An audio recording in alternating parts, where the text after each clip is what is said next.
Sejak masuknya Ichigo dan yang lainnya di Serete, mereka yang dicap penyusup terus mendapat halangan. Di video sebelumnya, Ichigo sudah menghadapi dua orang kuat, yaitu Renji dan juga Kenpachi. Sekarang, di hadapannya dia dipertemukan kembali dengan Byakuya Kuchiki dalam arc ketiga dari Canon Bleach, yaitu arc penyelamatan Soul Society. Namun sebelum masuk ke videonya, kalau kamu suka dengan video dari obrolan anime, silahkan like, comment, share, dan subscribe channel ini supaya kita bisa seru-seruan bareng dalam membahas anime. Dan sekarang selamat datang di obrolan anime.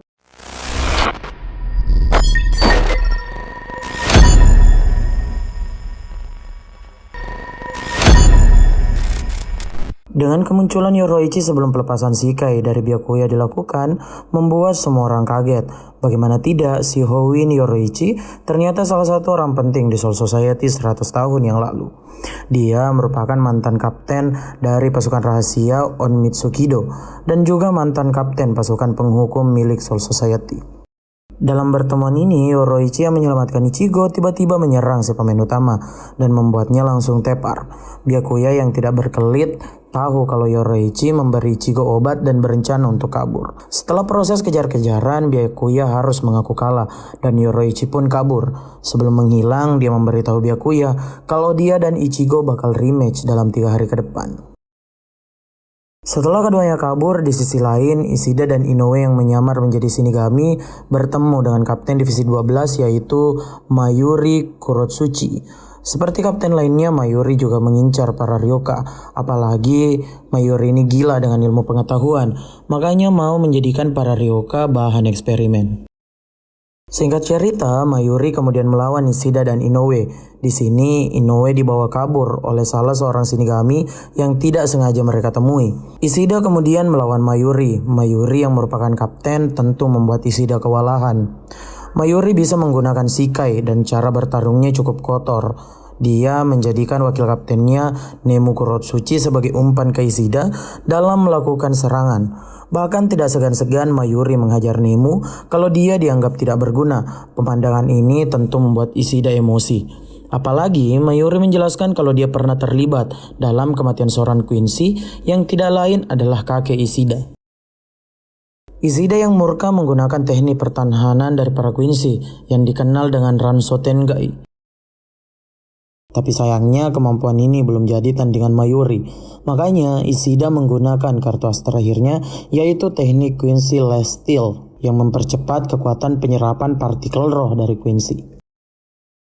Dengan wujud baru tersebut, Ishida berhasil memojokkan Mayuri hingga mengeluarkan bankai miliknya. Bankai Onjiki Ashogi Jiso. Perubahan sang Pakuto Mayuri yang jadi ulat aneh tadi juga cuma bisa kaget karena Ishida dengan sekali shot langsung memenangkan pertarungan mereka berdua.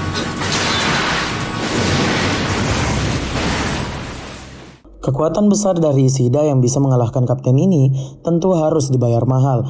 Dia harus kehilangan kekuatan Quincy miliknya. Setelah menang dari Mayuri, Ishida yang terluka melanjutkan perjalanan. Sialnya dia harus bertemu dengan kapten divisi 9, Kaname Tauzen. Di sini Ishida tumbang dengan satu skill yang dimiliki Tosen. Akhirnya Ishida yang kalah harus masuk penjara dengan Sado dan juga Ganju. Di balik konflik yang terjadi saat Ichigo ingin menyelamatkan Rukia, kondisi Serete juga tidak aman. Masih ingat dengan wakil kapten Aizen yaitu Hinamori? Bocah ini kabur dari penjara karena isi dari surat Aizen. Hitsugaya dan Matsumoto yang sampai ke penjara kemudian mulai untuk melakukan pengejaran pada Hinamori. Dalam pengejaran ini Hitsugaya bertemu Gin dan juga Kira di tembok timur Serete.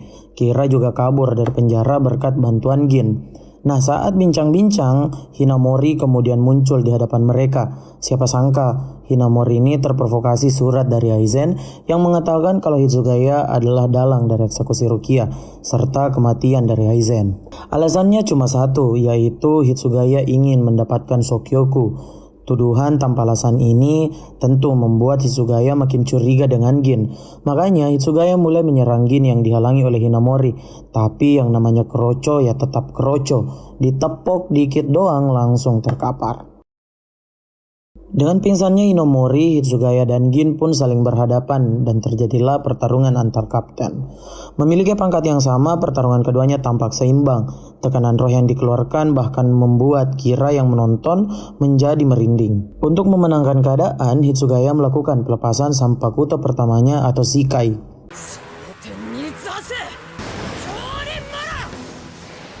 Dengan kekuatan naga es ini, Hitsugaya hampir menang, tapi Gin masih bisa memanjangkan pedangnya untuk menusuk Hinomori. Untung saja Rangiku muncul untuk menghentikan Gin dan pertarungan antar kapten ini pun berhenti. Setelah konflik Hitsugaya dan Gin pada saat malam tadi berakhir, kondisi Serete masih terguncang. Di sini ada pengumuman baru tentang eksekusi Rukia yang kemudian dipercepat. Makanya Orihime yang bertemu dengan orang-orang dari divisi 11 diberikan bantuan untuk mencari Ichigo dan teman-temannya yang lain. Tujuan pertama mereka adalah ke penjara tempat Ishida, Sado, dan Ganju ditahan. Di sini semua berjalan lancar. Tidak ada yang berani menghalangi Kapten Divisi 11 untuk melakukan apa yang dia inginkan. Setelah menyelamatkan 3 orang tadi, perjalanan mereka dilanjutkan untuk mencari Ichigo. Namun karena Yachiro dan juga Kenpachi tidak tahu arah, maka keduanya tersesat dan malah bertemu dengan kapten dan juga wakil kapten dari divisi 7 dan divisi 9. Pertempuran di sini tidak terelakkan, makanya Kenpachi menyuruh seluruh orang yang mengikutinya untuk pergi. Tapi Ikkaku dan Yumichika tetap tinggal, membuat kondisinya menjadi 3 lawan 4. Sebagai kapten yang gila bertarung, Kenpachi kemudian melawan 2 kapten sekaligus, yaitu Tosen dan juga Komamura. Setelah melakukan serangan kombinasi, Kenpachi malah mengira mereka berdua lawak dan serangannya cuma geli-geli doang. Pertarungan 2 lawan 1 ini pun terus berlanjut. Tosen dan Komamura langsung dihajar Kenpachi tanpa ampun. Di sini Tosen mengungkapkan kebenciannya pada Kenpachi yang berdiri di jalur pertarungan karena Tosen sendiri adalah orang yang cinta damai.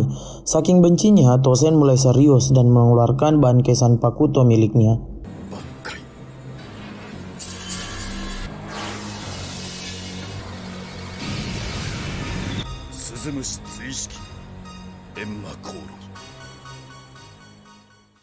Bentuk bangkai dari Tosen lumayan unik karena berupa penjara tanpa cahaya. Siapapun yang ada di sini akan kehilangan seluruh kekuatan indranya, kecuali orang yang memegang Sanpakuto Tosen. Di sini Kenpachi sempat disudutkan, tapi malah senyum-senyum karena sensasi yang dia dapatkan. Bahkan Kenpachi bisa langsung mengcounter bangkai ini dan menebas Tosen dalam wilayah kekuasaannya sendiri. Bangkai dari Tosen pun kemudian batal. Untung saja saat akan di last hit oleh Kenpachi, Komamura muncul dan mengeluarkan bangkai miliknya yang berbentuk samurai raksasa. Sayangnya sebelum mereka bisa adu tebas, pertarungan keduanya langsung berhenti karena pilar eksekusi Rukia mulai aktif.